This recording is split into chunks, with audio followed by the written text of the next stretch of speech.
Hello guys, today I've got the Motorola Moto G67 and I'm going to show you how to set the custom ringtones and notification sounds on your device. And first open the settings. Now here you need to scroll down to the sounds and vibration. Now scroll down even further till you see here the phone ringtone. As you can see here I've got the SIM card and eSIM. This can be treated as two separate options. Tap on the first one. Here we have phone ringtone SIM card. To add the custom one, tap add ringtone. Here we have recent, all files, all folders. Here using all these files we can select our preferred file. Here, as you can see, if we open some folder, like for example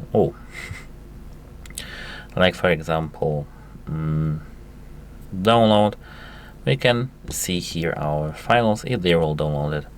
If it is, for example, some MP3 file, just tap it and it will be set.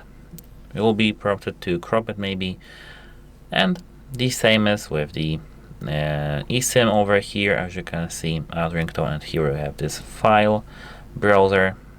And here, if you scroll down, you can see default notification sound. And the same as with this, add notification, and here recent add files, folders. Goodbye.